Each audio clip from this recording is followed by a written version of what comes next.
You are listening to the BlahCade podcast. I am your host, Chris Freebus, aka Shut Your Trap. He is Jared Morgs, aka the Australian. G'day. How's you going? It's going pretty good, I guess. I don't have any complaints. You know, I've got pizza in the belly and a Slurpee in the belly, so life's good. Pizza and Slurpee? Don't need anything more than that. Right, it's living the American dream right there. Totally. Yeah. Other than that, I'm utterly shocked. I know this means nothing to you Australians, but utterly shocked that 4th of July is a mere 2 days away for me. Yeah, true. That means summer's almost over for my boy. Ah, you're right. Yeah. So that means that he'll be going back to school? Hold on. Something is going on. I've got a double speak going on. Oh, okay. You got 2 windows open? No, I don't have 2 windows. Oh. Shoot. Okay, do you hear me still? Yeah, you're fine. Okay, I understand what happened now. What happened? Yeah, I had the other because I can't open up Hangouts on Air directly, so I had 2 pages going. So the one was the playback. So I was like, why in the world is it? Okay, let's start that again, so you don't have to bother editing. Okay. Okay.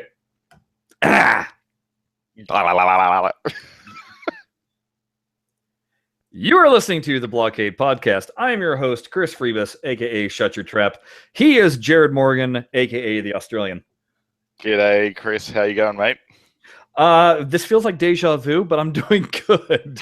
That's right. Yes.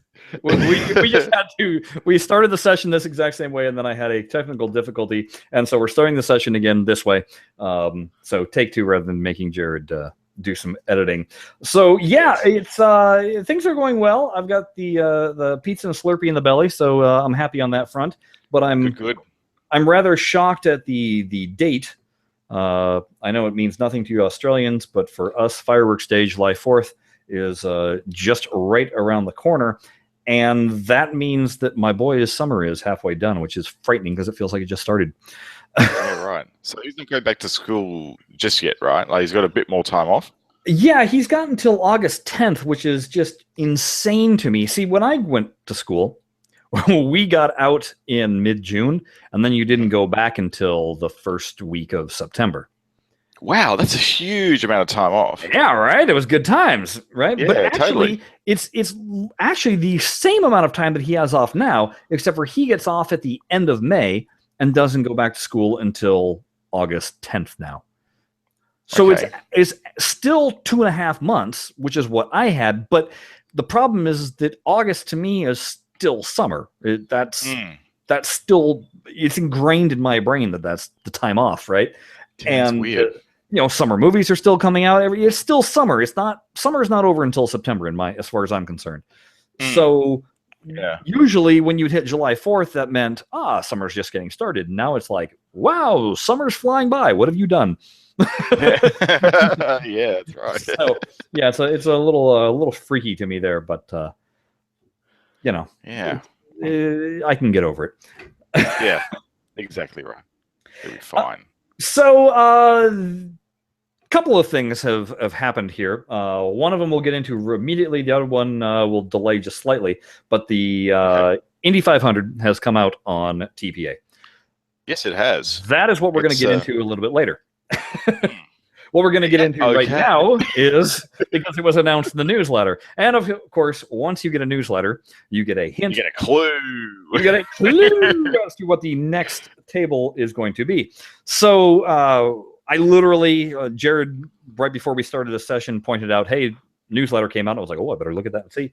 So I looked at the newsletter, and then we started this podcast. And so I was like, hey, what's that clue all about? Because it's a picture of a hot dog being Thomas added the Tank to Engine. Thomas the Tank Engine, and then it's a picture of Tom Hanks, specifically the big poster, I believe.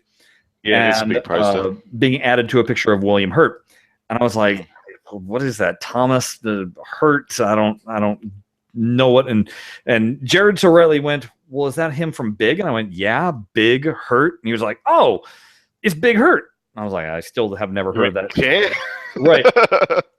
And then Frank Thomas's Big Hurt. And right, Frank instead of hot dog, it's a Frankfurter. So Frank Thomas, yeah. So yay, Gottlieb Premier Table. Well, you know what? Hey, at least they're getting it out of the way at the front of the season. Yeah.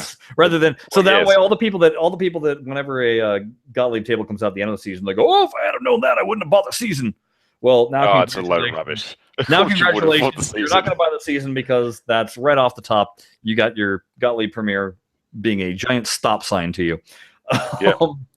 So yeah, Have you played this one much? No, I've never played it. I didn't. I'm not familiar at all with that title. I was thinking when you first said it, isn't there a Stern game that's also a baseball themed? Geez, I don't know. What is it called? It was an early one. Was it? No, I mean it would be a DMD. I don't know. I don't think so. Which is kind of unusual if you think about it. Well, it might be in Sega. Maybe I'm thinking Sega. Pastime. Yeah, like what was it called? Not Smash Ball, but I forget the name of it. It was something baseball themed. I'm sure. Yeah, I think you're right. You know what would help? See, we had a problem getting this session going on Blab, so we switched to Google Hangouts today. And if we're on Blab, then we'd have our peanut gallery being able to answer this for us, but instead we're not able to. Yeah, well, that's exactly right. Yeah, but that's okay. See, now I'm feeling like a pinball idiot, and I don't want to feel like doing a Google search right now. Slugfest was the Slugfest. But that's a Williams. It's a baseball pinball machine, and it's 1992. So it's like a pitch and bet sort of game. Well, and that's just what I was when you first said the title. I was like, oh, are we getting a pitch and bet? A pitch and bet. Yeah. And hey, if this is a Gottlieb from the 1950s and it's a pitch and bet, well, wouldn't that be unique to us? And that'd be pretty cool, yeah. Right, but instead it's Gottlieb Premier, and I'm not excited about that in the least.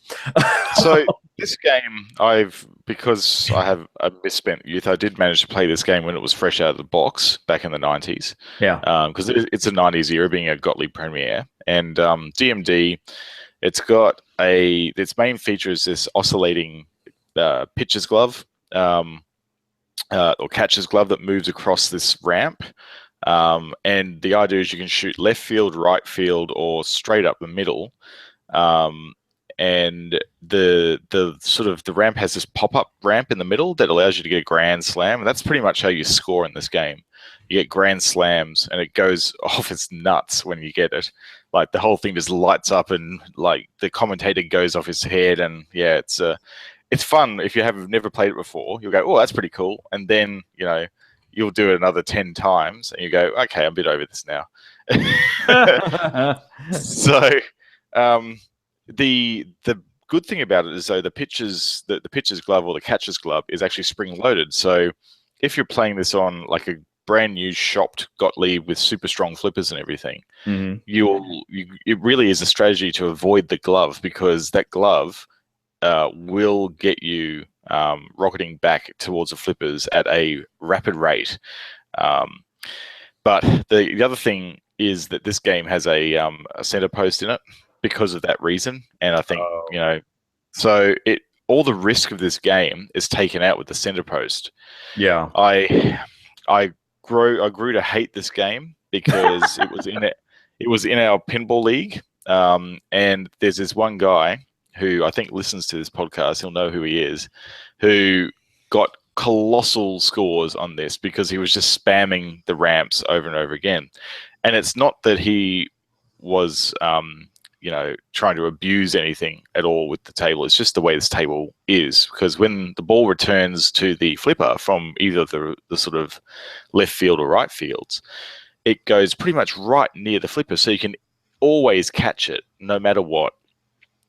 So you know how on a lot of Bally Williams games, the ball, if it comes off a ramp, it returns right at the very top of the in lane. Yeah. And then rolls down over the switch and then sort of goes towards your flipper. So you do have to do a bit of jiggling to get it to rest on that flipper if you want to trap it. Well, Gottlieb's drop it pretty much right at the very bottom of the return lane. So it just goes plop and then just neatly rests on your flipper.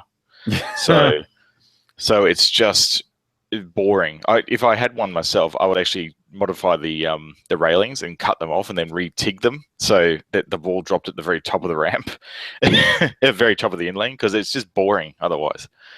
Well, I did a quick Google search so I could actually see what this looks like. So yes, I do see a Big Hurt and all that. And then I did a Google search of just baseball pinball. And yeah, that's the only modern table I'm seeing pop up. Everything else is flipping bat. Yeah. So this very well might be the table that I was thinking of as being a Sega table. Yeah. It's got some modes in it. It's got the usual Gottlieb Premier modes, which I think is about 6, because that's the cap of what their system allowed them to put into a game. Yeah. But it's all about getting the home runs and progressing through the game that way.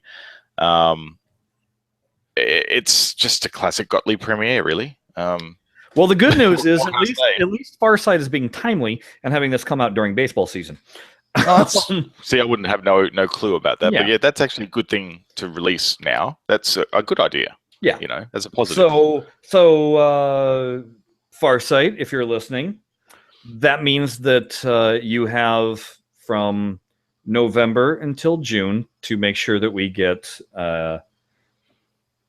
oh god, now I'm drawing a complete NBA Fast Break. Thank you very much. I was going to mention that today too. NBA Fast Break, yes. So now we got the Big Hurt. I need my NBA. And while you're at it, why don't you go ahead and just for the fun of it, give us Monday Night Football from Daddy East. And we know the soccer table is coming. Let's cover all sports, huh? So this will be the sports ball season. Exactly. If they do that, instead of the season of the designer, we'll have the season of the sports, and we can get our hey, you want another Gottlieb? Let's get Gottlieb 300. So we have our bowling table in there. Oh yeah, right. You could actually make this a sports themed season. Maybe that's what they're going for. I don't know. Hey, if we started with Indy 500, why not? Right? Car racing and. Car racing, baseball, football, basketball, soccer. And Doctor Who.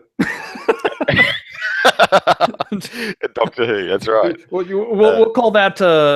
Let's see. What would be decidedly English? Do the English play cricket? I know you guys play cricket. Okay, there you go. We play cricket. Yeah, we play cricket. There you go. Yeah. We can't even. There's no way we can work out how Doctor Who fits into the sports team of the season. There's nothing. We got nothing. But yeah, that is an interesting idea. They could actually make it a sports themed season. That'd be pretty cool.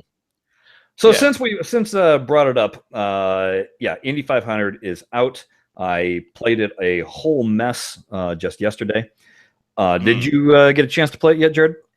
Yes, it has been released on Android, and we had a limited beta on it because they were also putting in some extra things for the UI as well. There's been a lot of cleanup happening in that as well. I'm seeing, as an aside, more and more control support getting added into it, so that's a positive thing. But yes, let's talk a little bit more about Indy 500 before I launch Indy 500. I am having a blast with it. I'll just say that. It's such a fast, flowy table, isn't it? It is a very, very fast and flowy table. But what I like about it is that because I've been going on a kick of trying to knock off some Wizard goals from season 5. No fear, very fast, flowy table. Don't enjoy it at all. It's just not. I'm not having fun with it. The difference that I'm finding with Indy 500 is, although it is a lot of flow, there is some catch and shoot moments going on. In a lot of ways, it reminds me of Black Rose. Specifically, that shot all the way up at the top center of the table. The broadside shot. It's the broadside shot. And here we have it again. This is what you got to go in to get your extra ball, and to one of the ways that you can start a mode in this. So it's a bit like Elvira and the Party Monsters as well, right? Because it has that hole as well. Yeah. Right. So it's that very, very long shot straight up the middle. There's also a couple of catch and shoot moments with hitting the. I'm not sure the light targets. What they're calling the light targets, I believe. Where it's the stand-ups. Yeah, the wall. I think they call them. The walls, where it's a square target that has 4 small lights on it. You hit it 4 times. You light that 4 times, basically. Yeah. Shows you progression on that. And then also the flow of it is very cool because there's a couple of different shots. You can flow right into the loops. You can flow right into the ramps. You can flow right into the ball lock. Yeah, that's a good. The turbo loop combo is pretty fun to do. Once you nail it and you get the timing right, you just go shoot and then straight into the turbo. You get good points for it too. Yeah. A lot of the time. The thing that I'm most appreciative of this is, and I mentioned it many podcasts ago when I was griping about Victory. I don't have a problem with Victory's layout. I have a problem with Victory's rules or lack thereof. Yeah, that's right. Indy 500 takes care of all that. To me, it has the hurry ups. It has the flow shots just going over and over again. It really it does the racing theme very, very well. It does. Yeah. And the sound effects that go along with it are fantastic. This is one of the noisier tables going, though. It is. It's because, have you ever played one of these in the arcade? Yes. Yeah. What about that rocker motor? That thing at the top right-hand corner, boy, does it make a noise when it rolls on the real game. It's well, not only you have that making noise, but you have the turbo lock, which once it has a ball on it, is constantly spinning. That's always making a noise. And then you've got the sound effects just going on of the high-pitched, squeal of cars F1 going by. Squeal, yeah. It's really good. And your announcers and everything else like that. I mean, it is a noisy machine. It's kind of good though, because if you think about it, you're at the F1. If you're at an F1 race, it's all just noise all the time. So it kind of captures that. It's difficult to capture that sort of thing in a pinball machine, but with the mechanical elements in this game, they've kind of done that, which is pretty cool. Yeah. I will say, as is typical, it's a little easier than the real thing. The ramps, specifically the right ramp. So if you're coming off of the habit trail on the left side, drops into the left ramp, left flipper, and then you can shoot the right ramp. It's almost, I don't know, I can really get into a zone on it in this table. Whereas on the real thing, me hitting ramps was like, come on, it's right there. Why can't I hit it? Yeah, no. I agree. It's pretty brutal in real life, that table. The ball seems to just rocket. They're not vacuum ramps, because I've had plenty of balls come right back down the ramp. So that's good. That's good on Farsight. They're not making it just, you touch the ramp, the ball's going up. No, they come back down all the time. And on this particular table, it's particularly dangerous for a center drain when they come back down. Yeah, they are a little bit dicey when it comes back down the wrong way. I agree. It's got some dangerous elements to it. Overall, very good. I think they did a good job. I'm not happy with the modeling job that they did of the car that spins around in a loop on the upper right-hand side of the table. The rocker motor. It's a very low res. It lacks detail. Yeah, it really lacks detail, and because of it lacking detail, it looks just kind of slapped on. Even when you go into table exploration mode, that's when you can really see that they didn't detail that car. There's no shadow on the car. It looks very, very digital and plastic, you might say. Yeah. Unfinished. What about what's the car like on the lower left where it diverts and locks a ball for a pit lane? Is that looking okay to you? It looks okay. Again, it could be modeled a little bit more detailed, but it at least looks okay. I noticed that when I trap staring at that one, but when I trap a ball in there on Android, it jiggles quite a bit. Yes. It doesn't remain. Is that how it works on Steam as well? It does some jiggling. We were having some issues of it not diverting the ball and getting stuck. They fixed the collision issue on that, although I have managed to get 2 balls stuck there. You know that there is actually a bug, like a ROM issue on this table as well. That's not really fast lights. So if you're quick to shoot 2 balls into the turbo, and one of them makes it in, and then it senses that there's another ball in there, it thinks that it hasn't actually put the first ball into the turbo, so it will actually try and load a second ball into the same slot in the turbo, and it will just spin around, and it won't recognize that there's actually an extra ball in there, and it will go, "Yep, there's no lost ball. Everything's fine. Everything's fine." And I it'll wonder just if keep on that's what's spinning. happened a couple of times, because then it goes into ball search mode and eventually spits it out. Yeah, it will. I think it will eventually, if it's detecting no action on the playfield, it'll just spin the turbo and both balls will come out again. But I had it on Android where I did 2 really quick shots into the turbo, trying to get like a I think it was a super jackpot, and I managed to go, yeah, I'll just nail both these balls in there, and the first one went in cleanly, and then the second one just dropped into its place, and the turbo didn't spin, because the way the ROM works is it will go shoot the ball up. Once it detects the ball is in the turbo, it will spin around like one slot, and then continue holding the ball in its spinning turbo pattern. You won't see my finger because I don't have my camera on at the moment, but it's spinning around, and then once it gets another ball in there, it will basically, the ROM software will go, right, vacant slot, spit the ball in. Once the ball's loaded, it'll then go, cool, I'm going to spin again. And it does lose track of the ball in the real life table as well sometimes. So it's not so much a bug with Farsight, it's actually a bug with how the ROM handles the balls in that assembly. So that's always the tricky thing with these tables, is determining what is a software bug for Farsight and what is a ROM bug for the actual table. It can get kind of frustrating, especially if you don't have your own table sitting there in your living room that you can compare it again, and you're just playing going off of memory. Yeah, that's right. Yeah, so with this table, it got me thinking, just because this, I mean, it looks pretty good, and it's playing really good, and it's fun. Again, Farsight's been doing fairly well with their table builds, from season 3 on. But it got me thinking about when you have somebody who has either never played pinball in general or is brand new to digital pinball, so maybe they've played quite a bit of pinball in real life, but digital pinball, and you have your phone or you have them over at your house at your computer, and you're like, hey, have you seen this app? Have you heard of this app, TPA? Inevitably, people always be like, oh, I don't know, what is that? And then you show them a couple of things, and they're like, oh, that's pretty cool, right? And at first glance, they're kind of blown away and usually like it and stuff.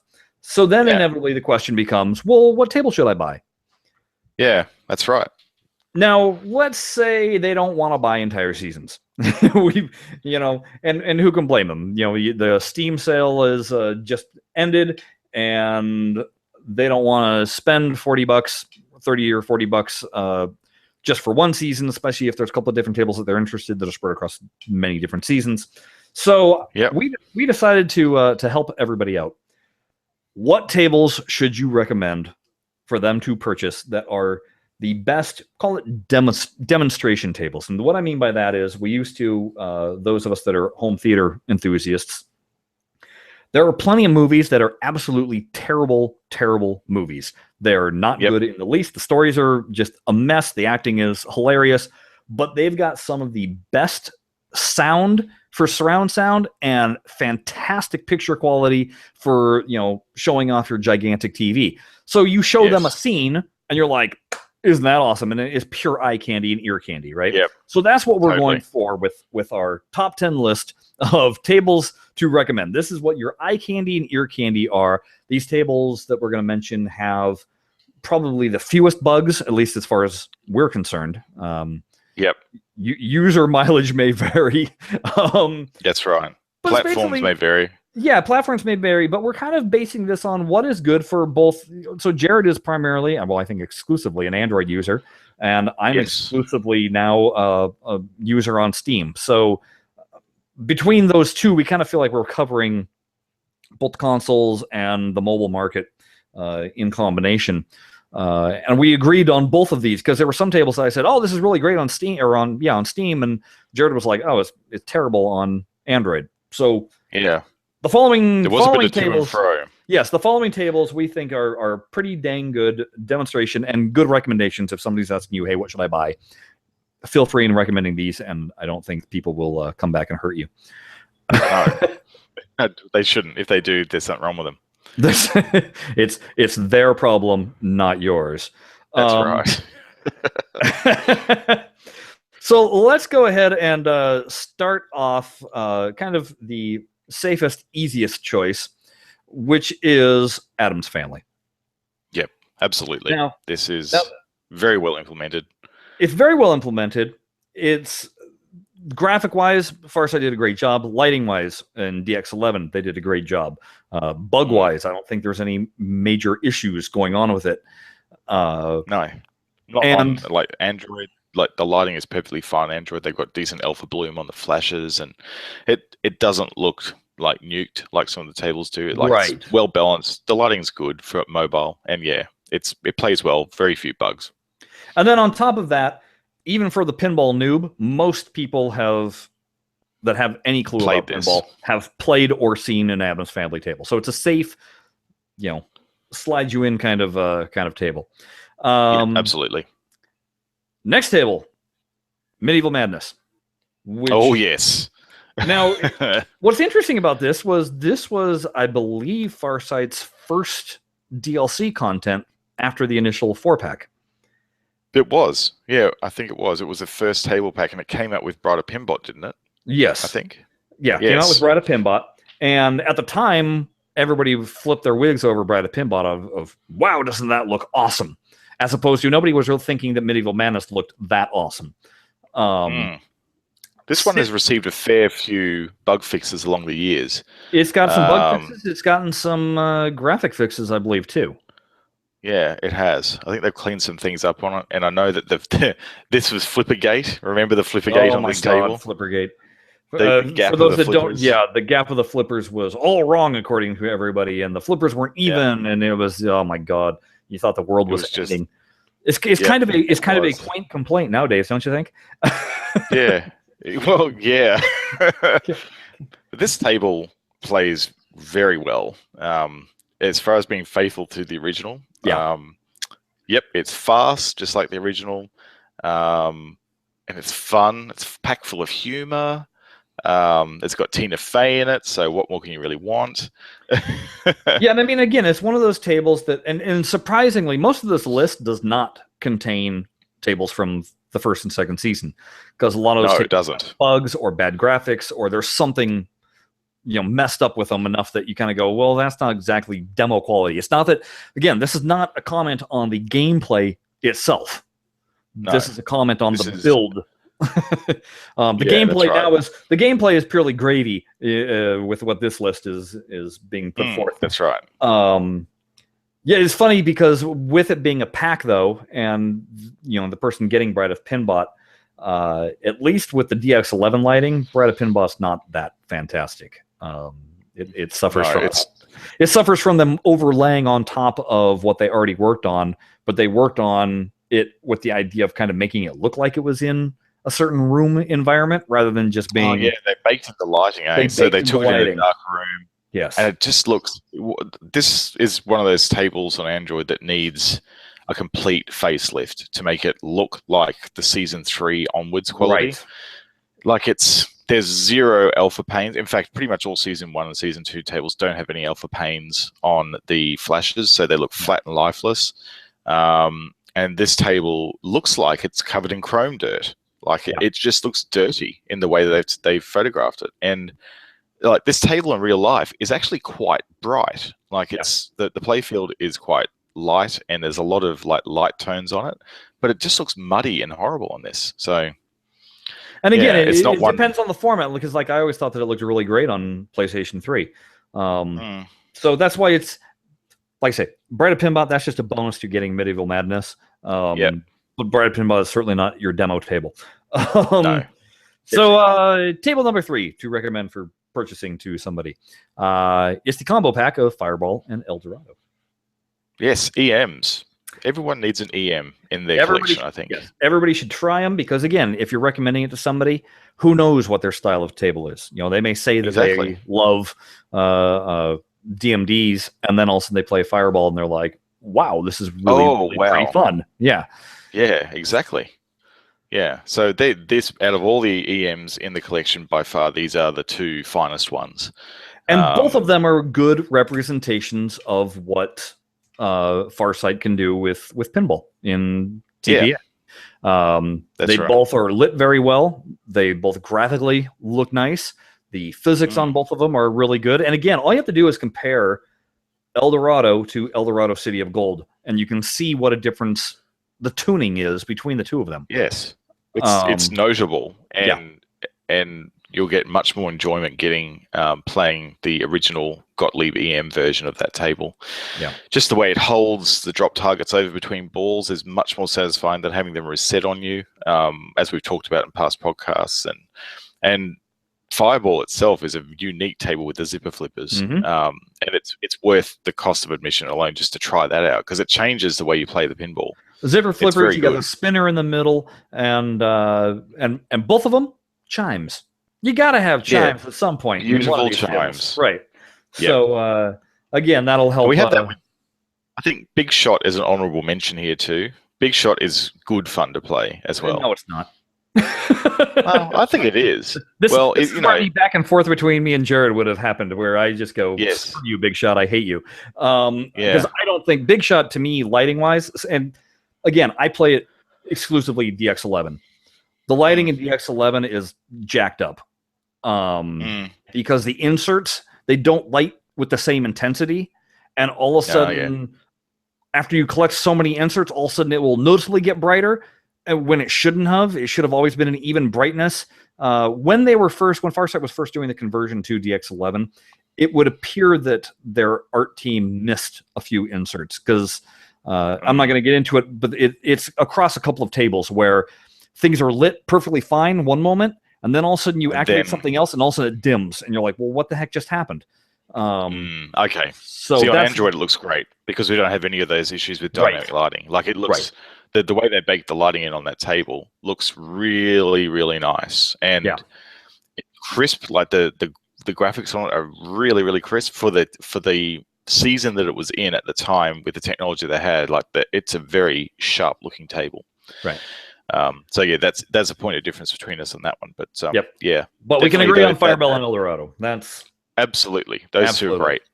Next up. So we had some debate about this too, because the table we're going with is Roadshow. Yes. I said my problem is I could fill this entire list with nothing but Lawler tables. And I kind of did the same, I think, really, when I first pitched my tables.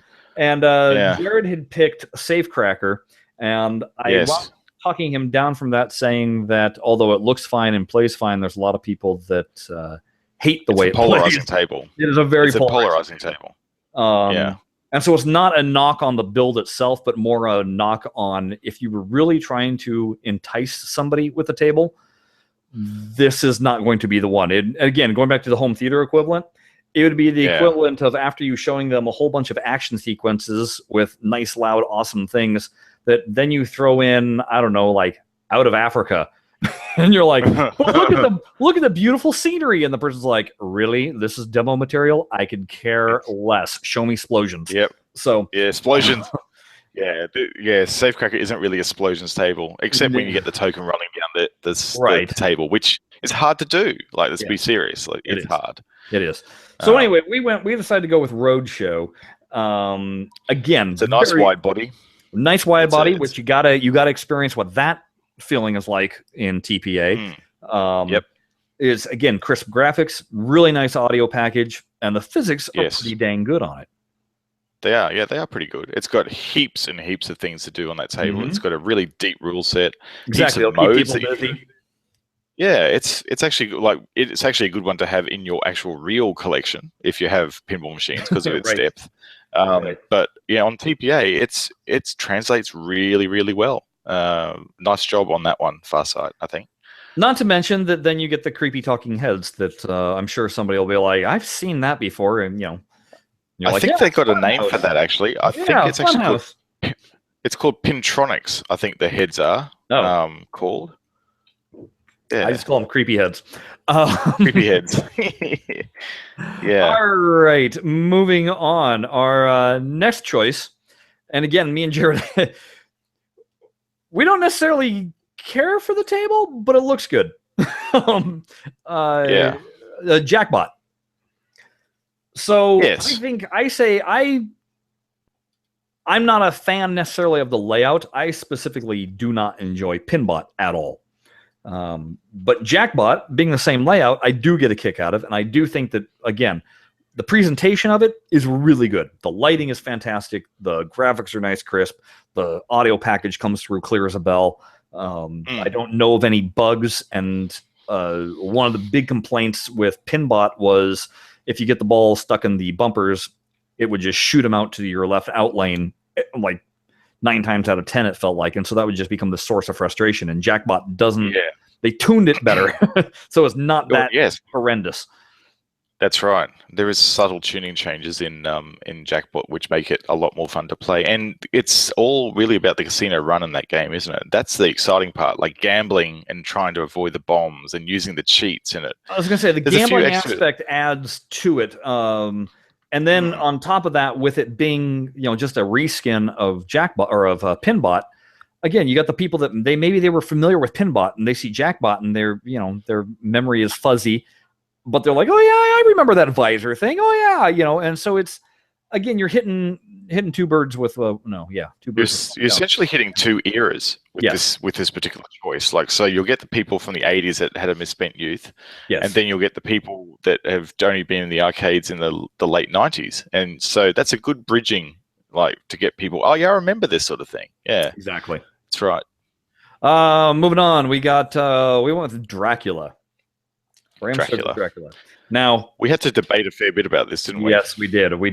I'm one of those people that I think the art, and this is all related to the Real Machine. I hate the art of the Real Machine. I don't care for the gameplay. I don't like the machine personally, but you got to admit the Farsight did a good job on it. Yeah, this table probably, it's very, very crisp, the graphics on it, even on mobile. The miss multi-ball is a cool feature that surprises you the first time you see it. And the stackable nature of the multi-balls in this game gives it the longevity that it needs. Like, if you can get a triple stack on this, you get huge amount of points, and that's really fun to achieve that too. And so, the physics on it are pretty spot on. Again, it plays like the Real Machine. It does, yeah. And so, again, if you're using it for demo purposes, trying to get somebody, entice somebody, and have them walk away going, "Hey, good recommendations to me, thank you." Yeah, I think that's one of those. It's a safe bet. Yeah, I think so. I think this is a pretty good one to choose. Moving on, some more. We go with, hey, look at this, another lightning flipper table, Fishtails.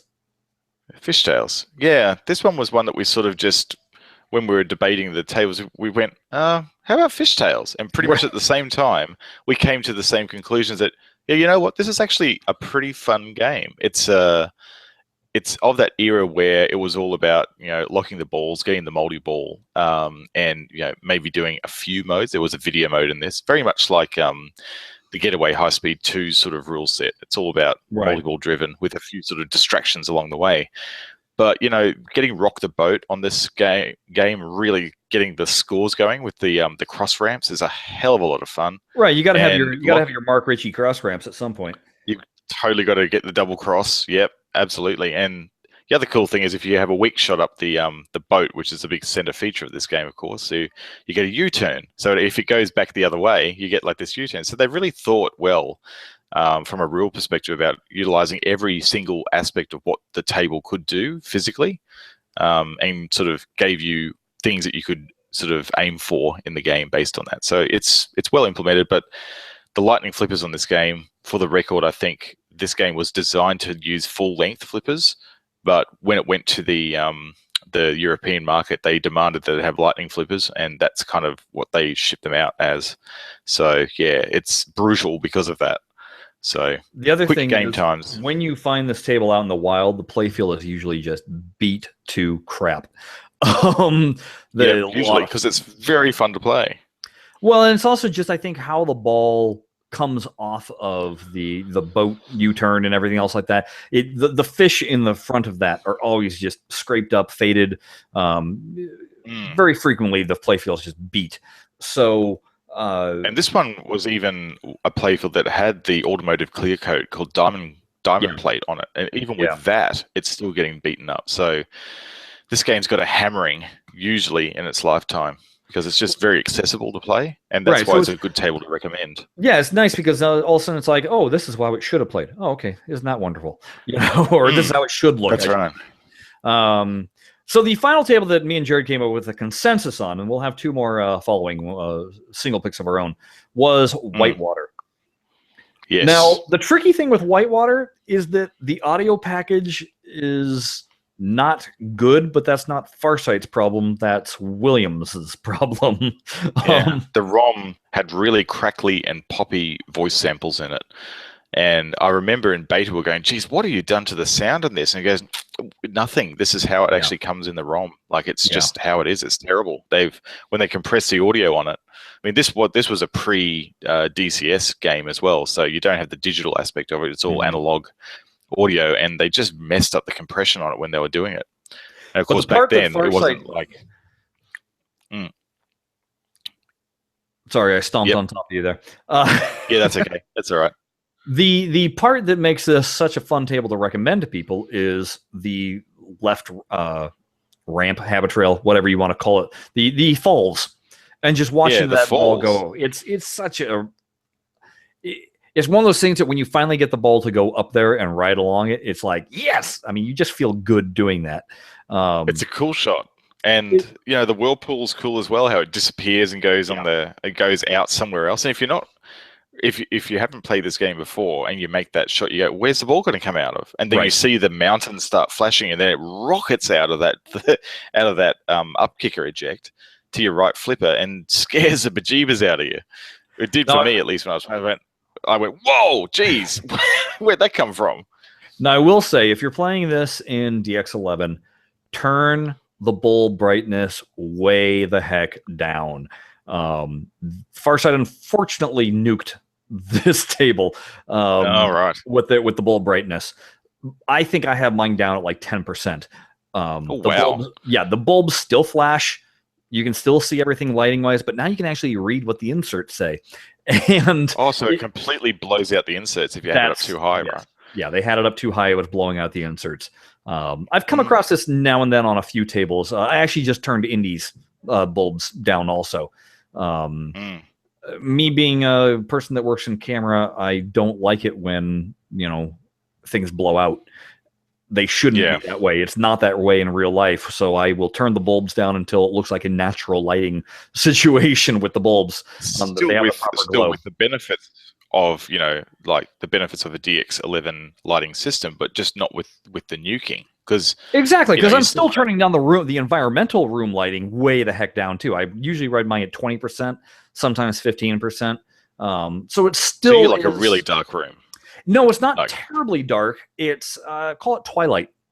Twilight. Okay.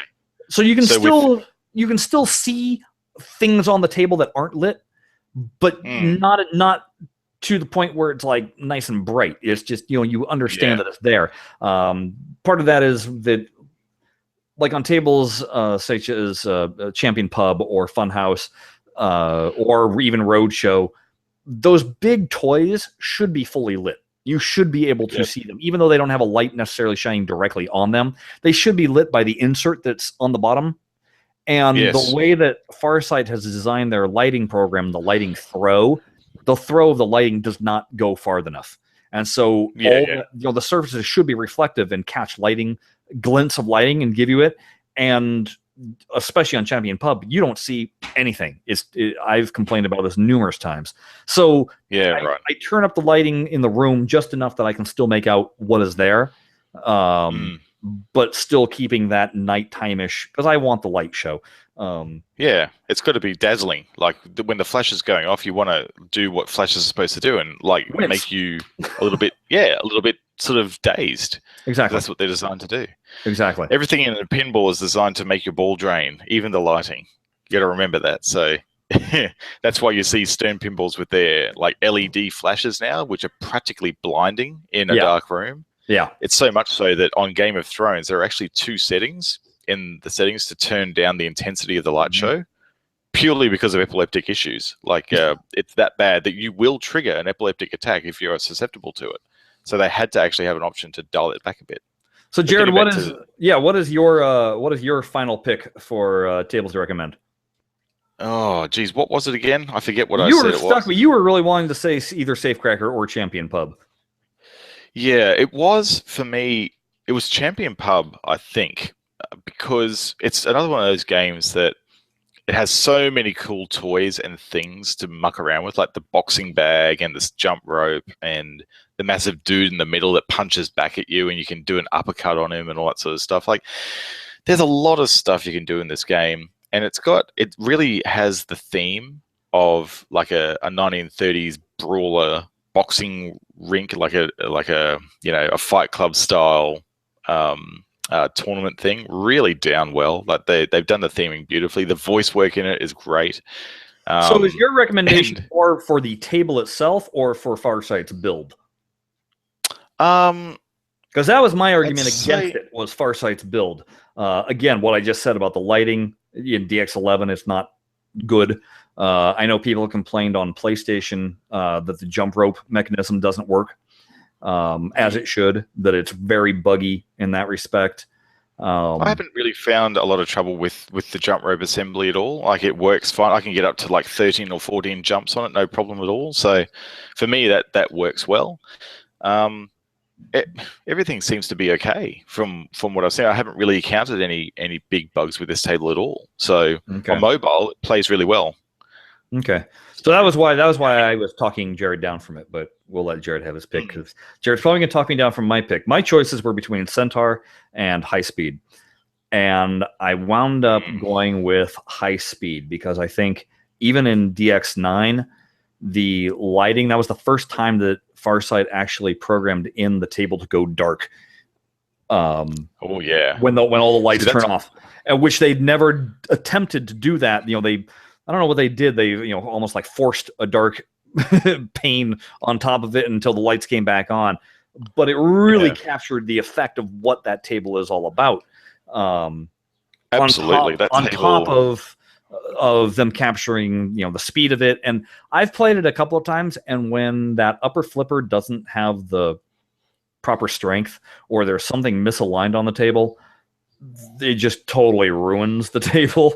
And so it does. Farsight having it tuned correctly to work, it just, to me, it shows off that table. But you said that you found it to be soulless.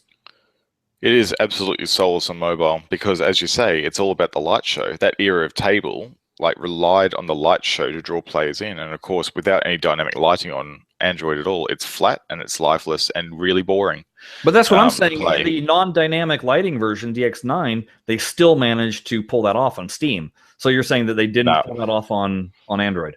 No, table does not dim or do any we don't have any sort of dynamic lighting apart from alpha bloom on the flashes where we have the little extra haze around the things. There's nothing. So yeah, that table is pretty much lifeless on mobile, and it's a shame because when the light show goes off on that thing and it actually reflects and the flashes go bonkers, like, it looks amazing when you play it in real life, but on mobile it's pretty much there. Hey Jared, plug and replug your headset again.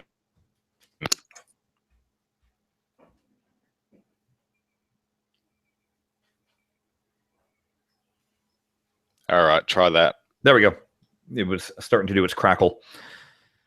Oh, and now you have lost, but that's probably because of me. Hang on. Let me just go into my settings and redo my sound.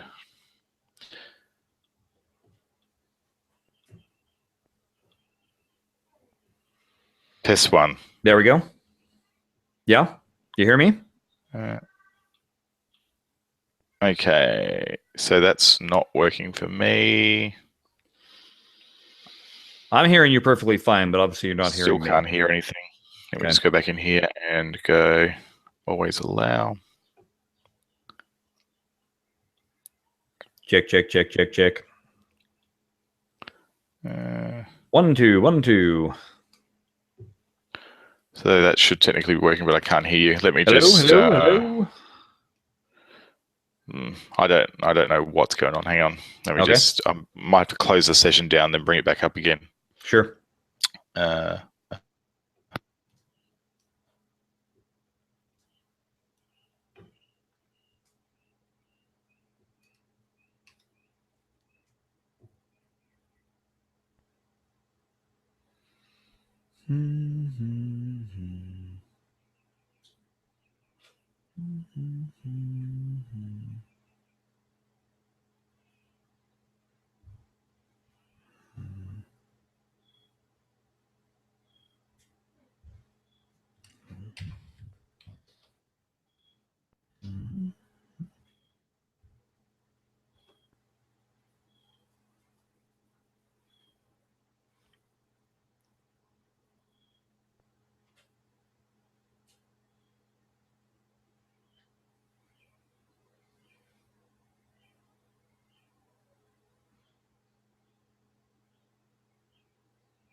Okay, I should be back again now.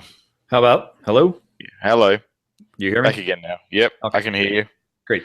Yeah, it seems like that's what I need to do. I need to physically exit the session and then come back in for some reason. There must be something wrong with the drivers on this headset. Okay. Were we done with high speed?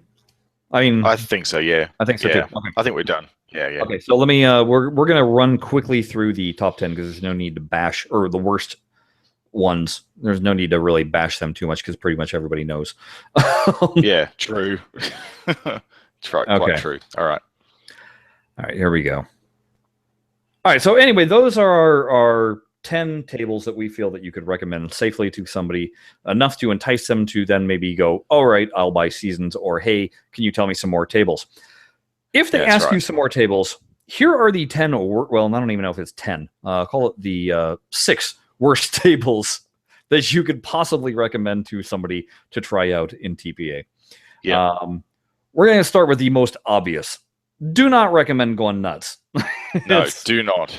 It's not the one you want. Hateable. It's hateable. And again, it's not necessarily having to do with anything that Farsight did on this, although somewhat you can blame Farsight on certain aspects of it. But it's a terrible, terrible table. It's paired with Flight 2000, which Farsight did a good job on it, other than the fact that Flight 2000 has just a bunch of railroad. Yeah, you can see it. It's terrible in some of the rail. Like, I enjoy the game. I do play. But it's just, you can see the visible railroads coming to effect when you're playing it. It's not good. So don't recommend going nuts or Flight 2000.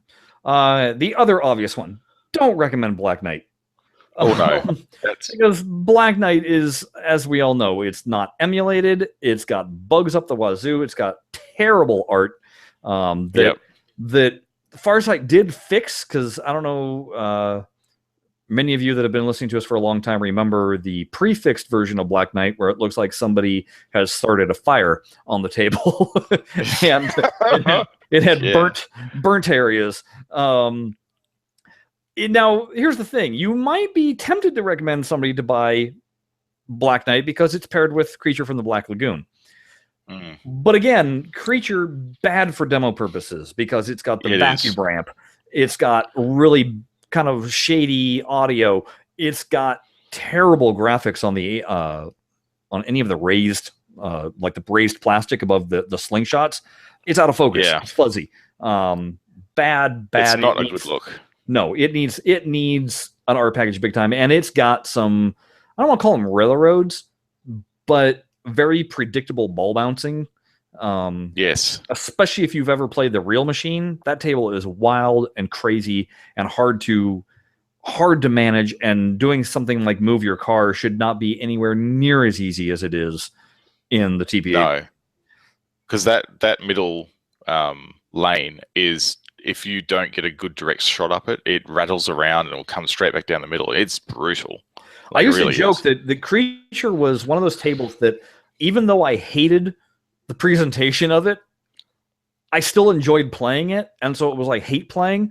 I had this weird dichotomy going on where it was just like, God, I shouldn't like this table, but I'm enjoying playing it all the same, but it's just not a good build. I wish they would do better on it. So anyway, yes, don't recommend either of those. Black Knight and Going Nuts, those table packs, just stay far away. Don't recommend those to anybody. Don't recommend Circus Voltaire. No, I really wish that it was one that we could. Yeah. But it's such a shame because it's a fun table in real life. It's a fun table, and it should be a complete showstopper. TPA. Yeah, it should be a complete showstopper in looks, but yeah, the ball is floaty. The lighting still isn't quite correct, especially if you've ever seen a real one. Yeah. The chrome. That neon tube just casts light on everything in the game.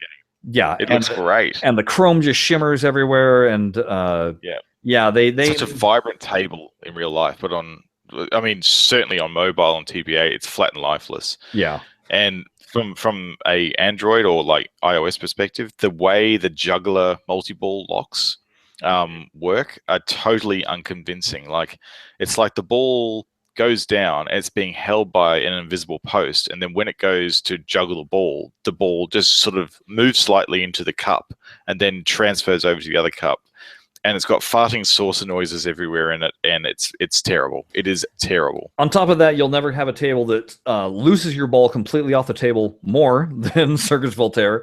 ROM-wise, I don't know what the heck they did, and Farsight refuses to acknowledge you should have a different set of judges judging your performance every single gameplay.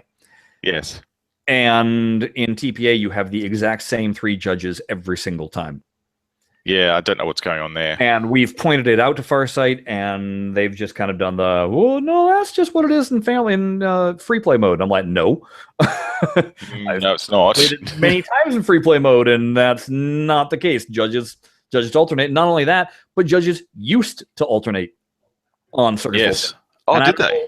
They did. And I don't know if this is when they switched to DX11 or what they did update-wise, but they don't switch anymore. So, again, they used to switch.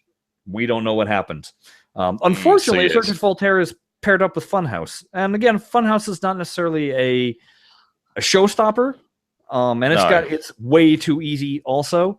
But it is one of those, it's going to be hard for somebody to not want to buy that pack. They'll be like, but, and you're like, no, please. Not good for demo purposes. You're going to come away kind of going, well, that wasn't, and you're going to then come to our forum and gripe and complain. So yeah, just like everyone else does. Exactly. Tables. Exactly. Number 3, we went with, or I'm counting down from number 6. So number 3, the Dr. Dude Firepower combo pack. Yeah, that's Dr. Dude has some pretty poor tuning. On top of that, it is a crazy busy table to look at. I mean, even if you see it in person, it's crazy to look at. It's clown vomit busy. Like it is. Unfortunately, that requires extra care on Farsight's part to really delineate the graphics, to really get the lighting dead perfect, so that you have that sense of dimension and you can figure out where you are on the table with the ball. And it does not translate well, I don't think. It doesn't. I remember in the beta for that particular table, they had to take the curly wires out. The little curly wires on the top, because there were so many polygons in it. That they had to exclude it at the time. But later on, they were able to put it back in after they got some performance issues worked out. Like, it was those curly wires were causing the gameplay to chug. Because of the amount of rendering it had to do. But, and then Dr. Dude is paired with Firepower, which again, it's not emulated, and so we've got issues that pop up because of that. And the light show is pretty bland on it, where in real life it was kind of pretty cool. It's not a game that has any flashes in it, because I don't know why. But even there's still touches in that table. Like, it doesn't even have a ball saucer. It just has this blank sort of wooden texture to it. And it's just not right. It is a wood. I mean, it's not a steel saucer that it goes into at all. It is wood, but it's lacking that, again, the graphical depth. It needs the intricate detail that they obviously cheaped out on the polygon count with. So you would know what that saucer looks like because you have one. Exactly. Pieces. So is it actually because I know a lot of the time it'll be like a round hole, but there'll be like a plastic sort of red saucery thing that the ball sits in while it's waiting to be kicked out. Is there like a metal plate that it rests against when the ball's in there, or can you remember? No, I think it's a plastic. I believe it's plastic. Yeah, the thing is, on the table, there's actually not even that. There's not even a hint there's like a plastic stopper in the bottom. It's just like this wood texture all the way across, and it looks rubbish. Like there's no sense of mechanical elements in there. So yeah, it's unconvincing. Yeah. The flippers are also way overpowered. Oh yeah, they are. And the ball. Now this is a fast table to begin with, but again, this is part of Farsight's. Hey, let's make it just blitz. Where this can also be a slow moving table. You know, if the ball's not hitting certain touching aspects. Anything. Right, it's going to be a slower roller. It's a flat table. It's not a steep incline. That's right. I mean, it's an early solid state. These ones don't roll as fast as the later ones. Yeah. Number 2 would be Harley Davidson, because nobody should have to play Harley Davidson. No. This is again one of those tables where it looks ugly. Bad lighting choices, bad graphics. That they put on, it looks fake. It doesn't look real. You question it the entire time you're playing it, and that you shouldn't be doing that. You should be able to fall into the fantasy of it, and with Harley, you just don't. And then on top of it, it's just not that great of a table. No. And the sad thing is it's paired with Taxi, which is more likely what somebody would be like, I remember Taxi, I want to play Taxi. And Taxi, not necessarily much better. Again, not good graphical implementation, not that great of tuning. It's got the same problem with lack of mechanical elements in the table. Like it should have on the left-hand side in the Drax shot, there's a catapult assembly. And it's just devoid of any evidence that a catapult assembly is there. It's just like they haven't filled in the animated catapult mechanism in there. And it just looks really fake when the ball rockets out of there. It's not good. And you compare Taxi to its sister table, Diner, which they did in Season 3. And right there you can see what the difference between the two tables are. A noted difference. And it's much, much better. Yeah. Now, number 1, this one's going to shock people. Do not recommend Attack from Mars, and it's paired with Genie. And that's half the reason why. That is half the reason. Unfortunately. Attack from Mars, now, when it first came out, for instance, the strobe multi-ball mode was completely pointless because nothing happened on the table during that. There were no strobes. Farsight has gone in, at least in the dynamic lighting, and given us strobes and given us flashers. I don't know if they've done that on Android at all. Nope. No strobe. Right there, right. So right there is just such a huge negative when a big mode on the table does nothing. It's all about the strobe. Exactly. It is about the strobe on that table. That's what it is actually a feature of the table, the strobe. Now, on top of that, I know they fixed this on the PC version. I don't know that it's been fixed on any of the console versions, but there were a few shots that from a cradled position, you could not hit. Like if you were cradling on the left flipper, trying to hit the right ramp, it was impossible. You could not. And this, when I say it was impossible, one of the players in our forum who is just a master at TPA, Tarek Obadirk, I think is the name. And also V. Palmer, both of them said it's impossible. You cannot make this shot. And it should be such an obvious shot to be able to make. Farsight has since gone back and tuned it so that you can make that shot. But again, I don't know if that translated to any of the PlayStation or Xbox versions. Also, there was the issue of you'd go around the orbit a couple of times, and all of a sudden they would do this weird thing where it hit an invisible collision, and the ball would go wing on a strange angle and go straight down the middle. or it was either straight down the middle or straight in the outlane. But it was like, what did it just hit? It hit nothing in the last 2 times I looped it. It was perfectly fine. So it had some serious tuning issues. So again, your mileage may vary on what platform you're playing on, but that's why I wouldn't recommend it. Genie, I wouldn't recommend. If you're not playing in dynamic lighting, it is a nuked mess that is completely flat and devoid of any life. Yes, agreed. That's what it looks like on Android. Unfortunately, it's fun to play, but it looks like boring. It's just it flat. is much better with dynamic lighting, but you still suffer from the giant crime that is the ball moves at speeds that are not supposed to move at on Genie. No, that's right. It's just completely wrong. This is a very flat, wide-body machine, and the ball should not be flat about. Yeah, and it should be floaty. Like Exactly. It's supposed to be all floaty, and it should be like the ball is coming towards your flippers in slow motion as you try and nudge it back into play again. Right. And it's just not like that. It's not. It's too fast. It's the same with Flight 2000 as well. Mm-hmm. It's just that game is too fast. It's a fast game. Like I've seen videos of it being played, but it's so fast I almost lose track of the ball on it. It's just unrealistic. So those are our don't recommends. Obviously, with them being double packs, and picking 6, well, we kind of wound up with 12 tables instead of 10. But that's the way it goes, right? Yep, that's right.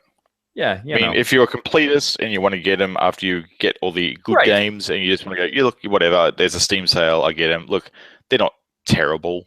Like they're still playable games. They've just got some issues, except for Black Knight, which is actually really, really terrible. Yeah. So hey, why don't all of you let us know what you think of our list? Were we on the money? Were we missing something? Are you very offended that we either included or didn't include a certain table? Why don't you send us an email at BlahCade@gmail.com or hit us up on Twitter @BlahCade. Let us know what you think of our list. Me and Jared had some fun just kind of debating back and forth, and it was really hard to put aside our biases towards. Like, I could have filled this entire list with nothing but Gottliebs. Yeah, totally. But that's just because I don't like Gottliebs. It has nothing to do with the quality that Farsight did. And that's what we wanted to focus on was, what are the tables that Farsight did a bang-up job on? What are tables that Farsight should really, really, really, really, really revisit?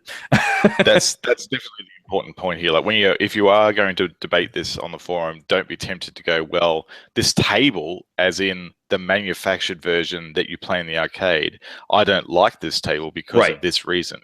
All about the job that Farsight has done, implementing it and making it as true to life as possible. Yeah. So just bear that in mind. Bear that in mind. So beyond that, you can hit me and Jared up on Twitter. I am @ShutYourTraps. Jared is @JaredMorgs. Say hello to us, won't you? Yeah, come on. And then if you follow along, you can get tweets of me saying things like when recently doing, again, wizard mode hunting, and I was just doing Cyclone. No, excuse me, not Cyclone, Hurricane. And going through all the wizard goals, and one of the things that I noticed they didn't make us do was get 3 balls into the Ferris wheel at the same time, because that'll score you 2 million points if you can do that. Wow, okay. Yeah, thank God they didn't make us do that, because that is just pure brutality if they did. But that falls into line with, but they made us put 2 balls into the shooter plunger range on... on Victory. On TX sector. On TX, yeah. Yeah, so it's one of those things where it's like, I'm glad you guys didn't do it. Why did you have to do it on this other one? But then again, why didn't you do it on this? Because it seems like that's a true sign of a wizard, isn't it not? Whereas instead on Hurricane, we had 3 different wizard goals that you don't have to get in that game because it carries over to the next game. Your collection, which to me, that has nothing to do with wizard. Your wizards should be what you can accomplish with 1 quarter, not what you can accomplish with $5 worth of quarters. Exactly right. Exactly right. Yeah. Just my opinion there. But I agree with your opinion. So, drop us lines, follow us, Give us some notes on what you would like to maybe hear us talk about in the future, and we'll incorporate it. You never know what inspires us to base a show around. In the meantime, go play some Indy 500. It's a gooder. You'll enjoy it. Yeah, it is. Sure is. So that has been our session, and we will talk to everybody again next week. Maybe next week we'll be able to get Blab up and running again, as I just got a message from Pinball Wiz going, did I miss it? He's like, no. Oh, no, we just weren't able to be there. So yeah, we'll be recording again next Saturday, and hopefully I'll be able to give you some my report on being able to play NBA Fast Break paired with another NBA Fast Break. Yeah. Oh, that'll be pretty cool. Yeah, I'm gonna hopefully be able to do that at our league tomorrow, because that's what has been promised. So. Oh, that's gonna be good. I'm very, very much interested in hearing how that goes. Yes, because cool. I've never had that opportunity before. So me neither. Me neither. Never had it. One of my favorite games. So all right. Very cool. Until next time, folks. We will chat. Thanks for listening. See you later.